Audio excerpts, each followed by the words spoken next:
I've actually never told this story, and I might get in trouble for it, but I don't care. I had the best time of my entire life, I'm not exaggerating, filming this reboot. I'll be honest with you. I didn't expect to find God on a cross-country drive. Everything was falling apart. Stress, fear, tears. And the only radio station that played was K-Love. And that moment changed my life forever. Subscribe to my YouTube channel for more videos like this. Being a kid in Hollywood, it's wild. I mean, adults act the same way around you whether you're 8 or 28. I saw things most kids shouldn't see. Managers, producers, and the whole system moving fast. Hanoi with zero regard for a child's well-being. I was even in that Nickelodeon documentary about predators. 6 times. Crazy, right? And somehow, I never got caught up in it. Looking back, I think it's because I always had this stubborn streak. I wouldn't just go along with something that felt wrong.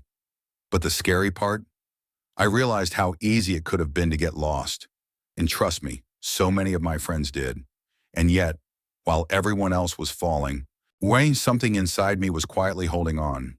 I'll admit it wasn't easy. Everywhere I looked, there were drugs, alcohol, temptation, stuff most kids shouldn't even know about. But somehow I never touched any of it. I didn't want to. I just made this quiet choice early on to stay clean.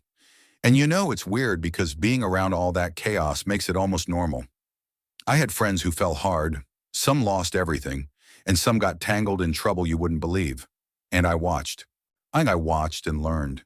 And maybe that's part of why I was able to notice something bigger than all the Hollywood madness. Because just when I thought I understood it all, life threw me a curveball that would change everything again. Growing up in Hollywood, it wasn't just me who paid a price. My family did too. My mom became my manager, handling checks, contracts, everything. But we didn't really know what we were doing. Money came fast, then disappeared faster, and it put her in tough spots. My parents eventually divorced. My sister and I drifted apart. And I couldn't help but wonder, was it worth it? I mean, I had fame and success. But at what cost? Seeing other child actors' families crumble around me made me realize how fragile it all is. You can win awards, make millions, and still feel completely alone. Subscribe to my YouTube channel for more videos like this. And just when I thought I understood the cost, I stumbled upon something that would give me a sense of peace I'd never known. You know, growing up famous, it feels like it's forever, but it's not. One day everyone's cheering for you, taking your picture, and calling your name. The next day, silence. Phones stop ringing, fans move on, and you realize it all fades. That's when I saw so many of my friends struggle, searching for something to fill the emptiness, turning to things that only made it worse. And I thought, if I'm not careful, holy, that could have been me too. But somehow, that spark of faith from that drive, it kept me grounded. It reminded me there's more to life than fame, more than applause. But grounding myself wasn't the only thing I needed, because Hollywood had one more test for me, and that's when music really became my anchor. Brandon Lake, Phil Wickham, even Andrew Ripp, hearing their songs hit me in a way nothing else could. I'd listen in the car, at home, wherever, and suddenly all the anxiety, the pressure, the chaos, it would fade for a moment. It wasn't just about the words, it was about the reminder that there's something bigger than fame, bigger than Hollywood, bigger than my mistakes. I started going to church regularly, connecting with people, feeling hope I hadn't known before. Faith wasn't just a concept anymore. It became a compass, guiding me through the mess that I used to think was normal. But even with faith guiding me, the darker sides of Hollywood weren't done with me yet. I watched so many friends spiral, child actors who couldn't handle the pressure, families torn apart, careers that disappeared overnight.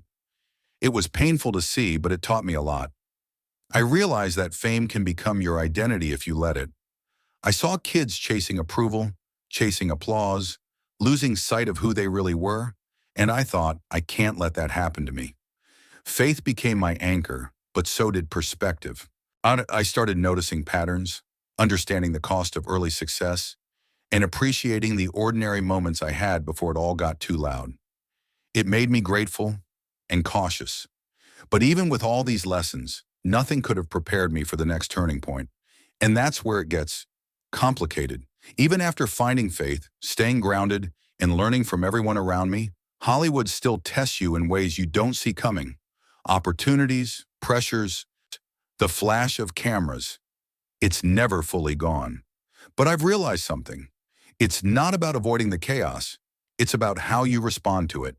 And honestly, I'm just getting started. There are stories I haven't told, lessons I'm still learning, and ways I hope to use my experience to help others navigate this world. So the question isn't whether I survived Hollywood, it's what comes next and how far God will take me. And the next chapter? Well, that's something even I'm still discovering.